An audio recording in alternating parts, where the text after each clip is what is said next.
Salut à tous, c'est Julien. Aujourd'hui une vidéo dédiée à la GoPro avec un accessoire pour protéger l'objectif contre la pluie. Ça vous a pas échappé, il y a quelques semaines au rallye gendarmerie, notamment en fin de journée sous la pluie. Il y a quand même quelques gouttes d'eau qui ont gâché quelques séquences.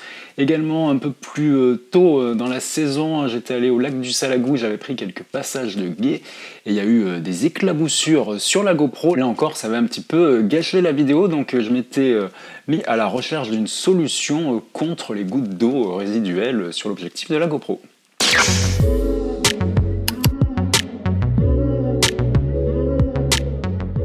Alors j'ai entre les mains la GoPro Hero 7 Black, c'est d'elle dont on va parler aujourd'hui. Et initialement contre la pluie, je comptais prendre un produit, un liquide hydrophobe, donc qui empêche l'eau de rester, de se coller sur la vitre. C'est des produits qu'on peut trouver notamment dans le domaine de l'automobile pour mettre sur le pare-brise. Ça existe aussi pour la moto, notamment sur l'écran d'un casque pour pouvoir empêcher l'eau de coller, et avec la vitesse justement l'eau devrait glisser sur le pare-brise ou sur le casque. C'est ce que je voulais mettre initialement sur la GoPro. Et finalement non, je ne vais pas vous parler de ça aujourd'hui, je vais vous parler d'un accessoire qu'une marque m'a envoyé gratuitement pour que j'en parle. Ça tombe bien car justement j'étais à la recherche d'un produit hydrophobe. C'est celui que j'ai en face de moi de la marque X-Clear. Ça va être des vitres qui permettent de protéger l'objectif, de protéger également l'écran arrière de la GoPro, mais aussi d'empêcher l'eau, la boue, la saleté de coller sur l'objectif et donc de gâcher des séquences de vidéos. Donc aujourd'hui, vidéo en deux parties. Première partie en intérieur, je vais installer ce filtre sur la GoPro et ensuite on se retrouvera en extérieur où je pourrai faire un test en conditions réelles avec deux GoPro, une équipée du filtre et une qui n'a pas le filtre. Alors dans la boîte, tout simple, un packaging en carton, vous avez l'essentiel, il faut bien choisir le bon modèle. Là c'est compatible pour les GoPro Hero 5, 6, 7 Black, également Hero 2018. Vous ouvrez, vous avez les deux écrans, donc pour l'objectif, pour le dos à l'arrière, un petit patch en alcool pour nettoyer l'écran avant de poser le film, autocollant pour coller les derniers morceaux de poussière résiduelle et effectivement un petit chiffon aussi microfibre pour nettoyer le tout.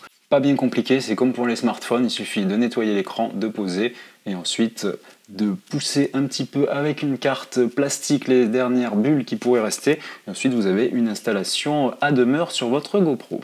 Donc on va commencer sur la partie arrière, un petit coup de microfibre, je prends l'alcool, un petit coup, on sèche, voilà, ici la vitre avec la partie qui vous dit que ça va à l'arrière. Vous le positionnez comme ceci. Là, pas de bulle d'air du premier coup, de toute façon c'est à l'arrière. C'est pas vraiment ça l'intérêt, là ça va juste protéger l'écran de la boue, de la poussière. Mais s'il pleut finalement c'est pas si grave que ça, parce que c'est pas ça qui sert à filmer. Voilà, même opération sur le devant. Un petit coup d'alcool. Et donc là, hop, voilà. Et voilà, on reprend le chiffon. C'est positionné, voilà, GoPro Hero 7 Black désormais protégé, à la fois l'objectif à l'avant et l'écran à l'arrière. Alors un petit mot sur l'objectif, en fait moi je ne suis pas très fan des vitres de protection qui protègent la GoPro contre les chocs. L'écran ici depuis la Hero 5 peut s'enlever, donc si vraiment la caméra tombe, si vraiment vous prenez un caillou, si l'objectif est cassé, vous pouvez l'enlever, le changer sans pièces détachées, ça vaut une trentaine d'euros.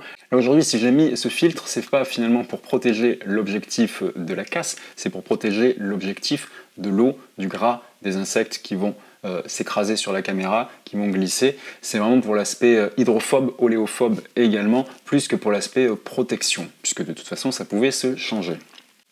Et pour l'arrière aussi, finalement, la caméra quand elle est au casque, cette partie-là est protégée par le casque, donc il y a peu de chances qu'il y ait un caillou qui casse l'écran par exemple. Mais bon, c'est livré avec, donc autant le mettre. Alors vous allez sûrement me dire, oui mais la GoPro Julien, je sais que tu utilises un filtre ND. Et effectivement, j'utilise un filtre que je clipse par-dessus, un filtre ND par forte luminosité, ça permet de réduire justement la luminosité, ça donne un petit effet artistique, un petit flou, une sensation de vitesse accrue, c'est très sympa donc quand vous êtes à moto.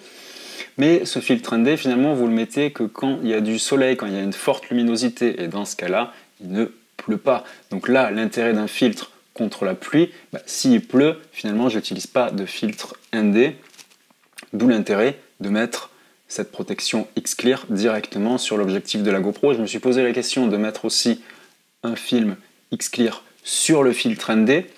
Pourquoi pas, mais pour moi c'est un petit peu antinomique. Si vous mettez un filtre ND, il fait beau, donc s'il fait beau, il ne pleut pas, donc du coup ça sert à rien de mettre le film. Voilà en quelques mots mon usage, pourquoi j'ai installé ce film. Et donc maintenant je vous propose qu'on se retrouve en extérieur et on va faire des tests avec de l'eau.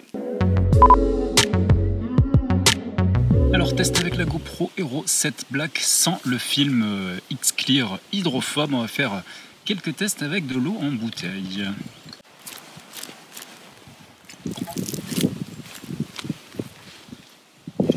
Et là on va donner la douche.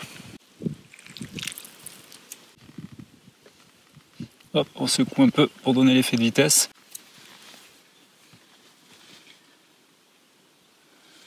Voilà. Et maintenant même test avec la GoPro Hero 7 Black sur lequel j'ai installé le film hydrophobe sur l'objectif. Première impression à chaud, on voit que les gouttes, au lieu de coller, elles se coagulent entre elles, ça fait des grosses gouttes et donc normalement avec la vitesse ça devrait partir. Et maintenant un petit peu de douche.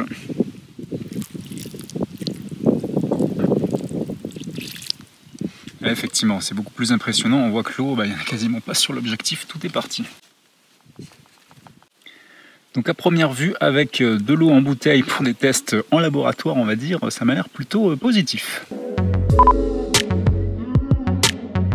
Et voilà, c'est la magie du montage, on se retrouve tout de suite en intérieur pour la conclusion de cette vidéo. Alors, 2 mots, ces films-là, ils ont une durée de vie, le constructeur annonce une durée de vie de 1 an, c'est-à-dire qu'au bout d'1 an, l'effet hydrophobe va s'estomper, ça pourra toujours protéger l'objectif de la caméra, mais l'eau glissera moins bien, donc il faudra l'enlever, le remplacer, mettre un autre film si vous en êtes satisfait. Et le deuxième point, c'est le prix.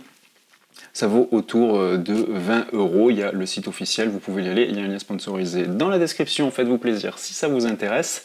Je ne connais pas les autres marques. Je sais qu'il y a des films justement de protection, mais qui n'ont pas cet aspect hydrophobe. Donc là, moi, ça ne m'intéressait pas. Vraiment, le point fort de cette marque, c'est que c'est contre les résidus d'eau, de gras, de poussière, et finalement ça protège l'objectif. Un objectif, pour rappel, chez GoPro, c'est 30 €, donc là pour une vingtaine d'euros, vous avez finalement quelque chose qui permet de protéger, d'allonger la durée de vie de votre objectif. Bon, effectivement, j'étais à la recherche d'un produit contre la pluie, la marque m'a contacté, ça tombait super bien. Je n'ai pas été payé pour dire du bien ou du mal de ce produit, faites-vous votre propre avis dessus, je vous attends dans les commentaires. Voilà, à bientôt sur la route.